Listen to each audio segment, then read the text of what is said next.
नमस्कार, मैं दिव्यांशी आप सभी का स्वागत करती हूँ स्टडी आईक्यू पर। आज इस इंटरव्यू सेशन में हमारे साथ जुड़ी हैं पूर्वा बैनर्जी जी, जिन्होंने आरआरबी क्लर्क 2021 एग्जामिनेशन क्लियर किया है। स्वागत करती हूँ पूर्वा आपका स्टडी आईक्यू पर। Thank you ma'am. पूर्वा, पहले तो आपको ढेर सारी बधाई कि आपने इस एग्जामिनेशन को क्लियर किया है। आप बहुत जल्द बैंक ज्वाइन करेंगी, लेकिन थोड़ा सा अपने बारे में बताएं सभी दर्शकों को कि जो जर्नी रही है आपकी। नमस्कार, I am Purva Banerjee. I'm from West Bengal. I recently cleared RRB clerk examination and I have been allotted the Bungyo Gramin Bikash Bank. I did my graduation in mathematics and I did my post graduation in applied mathematics. Since 2019 मैंने अपना banking exam की preparation start की थी and then पहले जो मेरा exam की attempt थी वो थी IBPS clerk 2020. I cleared pre but I failed to make it in final list. I think my score was 5 marks less than cutoff. Then I prepared and I also already attempted SBI clerk examination. I cleared the prelims and as well as I gave mains. But वहां पे भी cut off से 5 marks से रह गया। मेरा marks था 90.25 and waste Bengal की जो जनरल की कट ऑफ थी वो थी तो 90.25. So again failure and then I appeared in RRBPO. I cleared pre, I cleared mains, I cleared also interview. My interview marks is 80 marks, but final list में मेरा selection नहीं हुआ क्योंकि mains की कट ऑफ से मेरा marks only 5 marks से ऊपर थे। तो अनफॉर्चुनेटली RRBPO तो नहीं हुआ बट RRB क्लार्क में हो गया। मेरा मार्क्स है 132.56 एंड वेस्ट बंगाल की जो कट ऑफ थी वो थी 128। तो फाइनली एक मिल गया। रिसेंटली मैंने SBI PO मेंस भी अटेम्प्ट किया एंड 22 को मेरे IBPS PO मेंस है और IBPS क्लर्क मेंस भी आज क्वालिफाई प्री भी आज क्वालिफाई हो गया। तो 25 को मेरा IBPS क्लर्क मेंस भी है। पूर्वा, आपने बताया कि आप मैथमेटिक्स से आपने BSc किया हुआ है, फिर कैसे बैंक की तरफ रुझान आया? बैंकिंग के प्रिपरेशन तो मैंने करीबन मेरा एक प्लान में ही था कि मुझे कॉम्पिटिटिव एग्जाम में जाना है और मेरा मैथ्स एंड इंग्लिश पहले से ही बेसिक स्ट्रॉन्ग थे। तो बैंकिंग एग्जाम के सिलेबस जो वो मुझे काफी अच्छा लगा एंड मेरा एक नैक भी था क्योंकि मेरे पापा भी बैंक से रिलेटेड है, तो बैंकिंग जॉब से रिलेटेड है, तो मैं उन्हीं से इंस्पिरेशन भी I got inspiration from my father and from that very beginning I already started my preparation before graduation, so that's why I am here. पूर्वा, आपने जैसे बताया कि आपके पिताजी भी बैंक में कार्यरत हैं और वही आपके प्रेरणा स्रोत भी हैं कि आपने बैंक की तैयारी शुरू की। लेकिन जो भी स्टूडेंट्स हैं जो सबसे पहले एग्जामिनेशन अटेम्प्ट करना चाहते हैं, कैसे उनको अपनी तैयारी करनी चाहिए? सबसे पहला जो स्टेप होता है बैंक के एग्जामिनेशन की तरफ, वो कैसे लेना चाहिए? पहले तो मैं कहूंगी कि अगर आप किसी एग्जामिनेशन को अटेम्प्ट करने की सोच रहे हो तो सबसे पहले उस एग्जामिनेशन को पढ़ना जरूरी होता है। उसके बारे में आपका नॉलेज रखना पहले जरूरी होता है क्योंकि हर एक एग्जाम का हर एक अलग रिक्वायरमेंट होता है। तो हो सकता है कि आप आर्ट्स बैकग्राउंड से हो या कॉमर्स से हो या साइंस से हो, इससे कोई फर्क नहीं पड़ता। आप जीरो से ही अपना बैंकिंग की प्रिपरेशन शुरू कर सकते हो। बट एक बैंकिंग की प्रिपरेशन शुरू करने के लिए पहले से ही जो चीज मुझे लगता है कि आपको कंटिन्यू रखना पड़ेगा वो है कि आपकी कंसिस्टेंसी एंड आपका पेशेंस रखना बहुत ही ज्यादा जरूरी है क्योंकि लगातार हो सकता है कि पहले आपको फेलियर देखना मिले और आप ऐसा सोच रहे हो कि लगातार तो फेलियर आ रहा है तो क्विट कर लेते हैं। ऐसा बिल्कुल ही नहीं करना है। आपको जो आपने देखा, जो आपने ड्रीम देखा, उसके तरफ आपको परसिस्टेंट एंड कंसिस्टेंट रखना बहुत ही ज्यादा जरूरी होता है। और positive approach, you have to keep yourself positive. You have to keep yourself positive in every situation. Maybe it is not in favor of you, but still you have to be positive about yourself. And the last and not but least, you have to believe in yourself. Positive approach or belief, ये दोनों ही ingredient बहुत ज़रूरी हैं आपके लिए और आपकी preparation के लिए। पूर्वा बेशक इनका तालमेल, सामंजस्य होना बहुत ज़रूरी है। ये तो हमने जान लिया कि पॉज़िटिव अप्रोच क्या होता है, लेकिन उस पॉज़िटिव अप्रोच के बाद जो शून्य से आपने जैसे कहा तैयारी कर सकते हैं, either if you are from any background, irrespective of that जी शून्य से लेकर शिखर तक कैसे तैयारी करें? जी। तो सबसे पहले जो चीज ध्यान देना है वो कि आपकी मैथ्स की बैंकिंग एग्जामिनेशन के प्रीलिम्स को क्लियर करने के लिए आपको मैथ्स, रीजनिंग एंड इंग्लिश में काफी अच्छे से आपका प्रिपरेशन करना जरूरी है, because they are the three pillars of your examination to clear your first stage. उसके बाद आपको जो करंट अफेयर्स की तैयारी करना है, करंट अफेयर्स की तैयारी के लिए मुझे लगता है कि क्योंकि जेएस बैंकिंग एग्जाम में सिर्फ ओनली नेशनल या इंटरनेशनल करंट अफेयर्स नहीं होते, बैंकिंग के रिलेटेड करंट अफेयर्स होते हैं एंड बैंकिंग अवेयरनेस के कुछ स्टैटिक भी होते हैं, तो आपको बैंकिंग अवेयरनेस भी रखना चाहिए। तो इसके लिए मुझे लगता है कि आप पहले से ऐसा न्यूज़पेपर उठा लो जिससे आपका बैंकिंग की नॉलेज भी बढ़े, आपका करंट अफेयर्स भी स्ट्रांग हो और आपका रीडिंग कॉम्प्रिहेंशन भी स्किल भी स्ट्रांग हो, क्योंकि ये तीनों ही चीज बहुत ही ज्यादा जरूरी होती है। So I think you have to start your preparation with the three, that is newspaper reading, do daily maintain your current affairs class, and also uh, have some knowledge about the banking and banking awareness, banking related terms, जो कि future में आपकी काफी help करने वाले हैं, specially in interview also.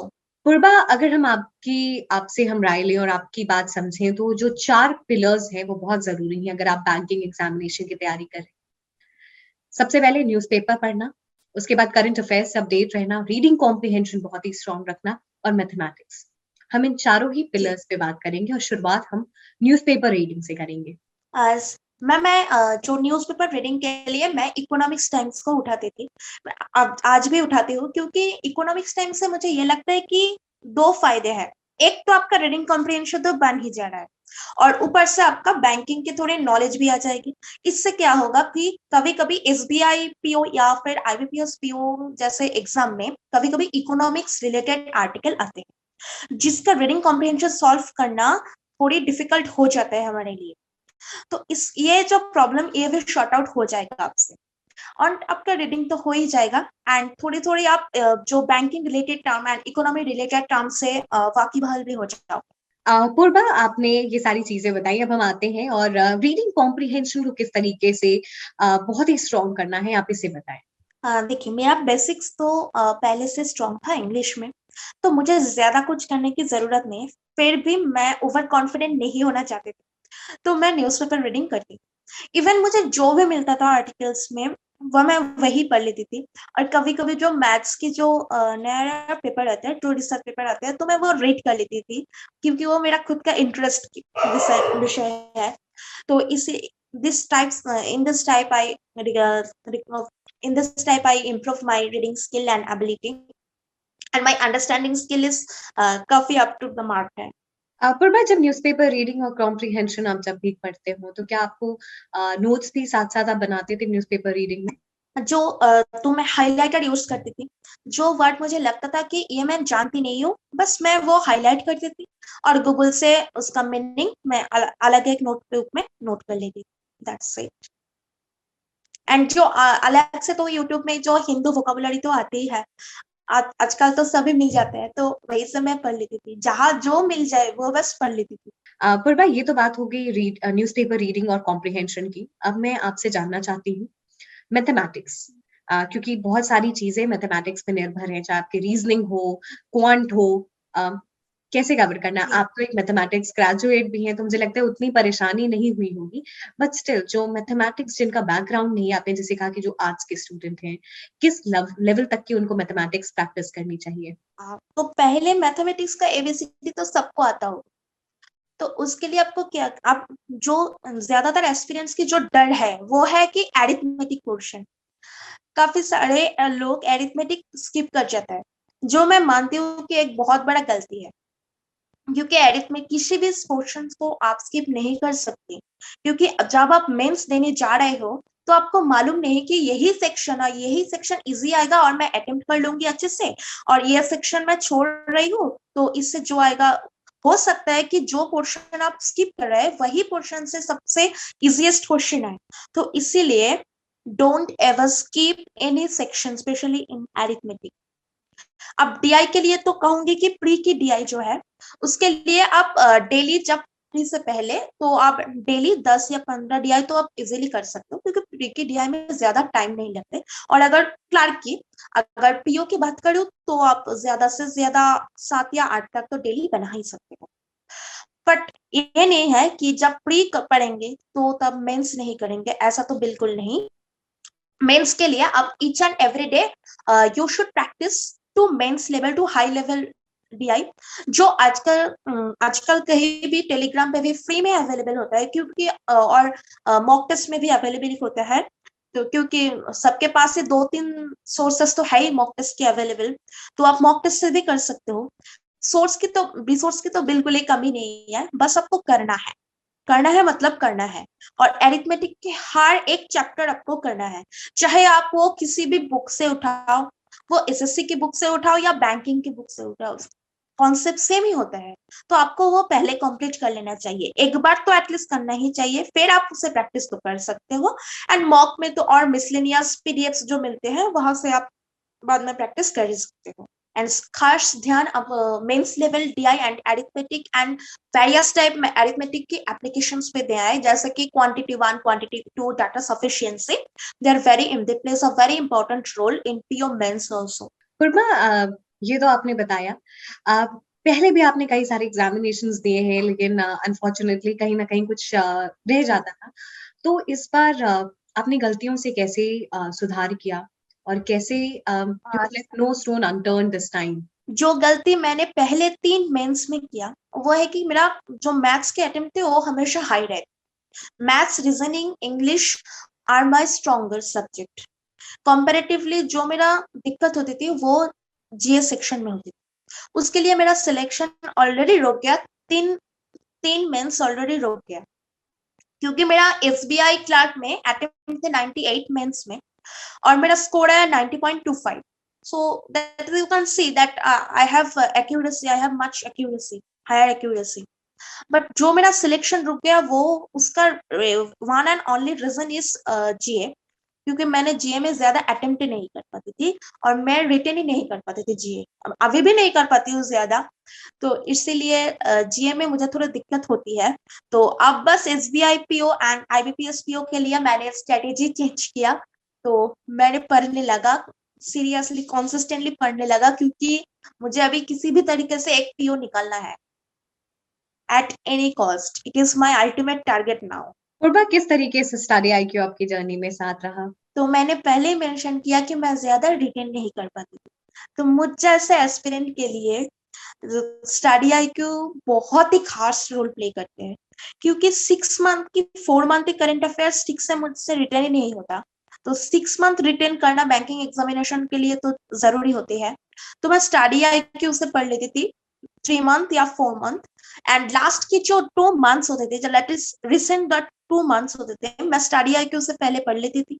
फिर भी मुझे जहां भी मिल जाते थे तो 2-3 मैं ऑनेस्टली स्पीकिंग मैं अड्डा भी पढ़ लेती थी। बट स्टडी आईक्यू मैं बार-बार रिपीटेडली रिविजन के लिए तो मैं स्टडी आईक्यू यूज करती थी। स्टडी आईक्यू में जो एक बात मुझे बहुत ही अच्छी लगता है कि वो जो डेट्स होते हैं, जो डेट्स एंड थीम्स होते हैं, वो जो स्टडी आईक्यू के पीडीएफ में बिल्कुल टॉप में होते हैं। तो उससे आप बार-बार आंखों के सामने देख रहे हो, आप पढ़ने के वक्त उससे आप रिटेन कर सकते हो डेट्स। मैं बिल्कुल ही एवरेज हूँ जीके में, तो मैं बोल रही हूँ कि आप उससे रिटर्न कर सकते हो स्टडी आईक्यू से, पीडीएफ से। एंड बाद में अभी जो नया पैटर्न है स्टडी आईक्यू की, जो हाईलाइट यूज होता है, ब्लू ब्लू या रेड काले से जो हाईलाइट यूज होते हैं ना, तो उससे आप जान सकते हो कि हाँ, यही क्वेश्चन हो सकता है कि वो एक लाइन वन लाइनर क्वेश्चन ही हो, बट उसमें जो हाईलाइटेड पार्ट है उसी से क्वेश्चन आ सकता है, ये भी आपका दिमाग में आ जाएगा तब। तो आप उसे अच्छे से अगर पढ़ोगे तो आप एटलीस्ट, मेरे लिए तो 20 काफी है एग्जाम में उठाना, तो मैं उठा ली 20, तो अटेम्प्ट ऑलरेडी मैंने कर लिया। पूर्वा, ये तो बात हुई और हमें बहुत खुशी है कि हम आपकी सक्सेस स्टोरी का हिस्सा बन सके। सेशन के एंड में है, कुछ फाइनल टिप्स आप सभी को देना चाहेंगी? जी। तो मैं ये कहना चाहूँगी कि हो सकता है आपको बार-बार फेल्योर मिल रही हो, मुझे भी मिली है। ऐसा नहीं है कि मुझे एक बार में ही सक्सेस मिल गई। हो और ये भी सही है कि ये आरआरबी क्लर्क मेरा फर्स्ट अटेम्प्ट में क्लियर हुआ। बट ज़रूरी नहीं है कि सबके लिए यही। तो मैं कहना चाहूँगी कि अगर आपका रिटन में प्रॉब्लम भी हो रहा है जीके, तो भी आप हाल मत छोड़ो, आप try and try again, you will get success. आपका दिमाग में ये रहना चाहिए कि just a little effort can lead you can lead you a many years ago. So you have to try hard and prepare well. All the best, guys. Definitely just little effort and you live your dream. इसी शब्द के साथ, इसी line के साथ thank you so much Purva for joining us in this interview session. हमारे साथ अपनी जर्नी शेयर करने के लिए और पूरी टीम की तरफ से आपको ढेर सारी शुभकामनाएं। धन्यवाद।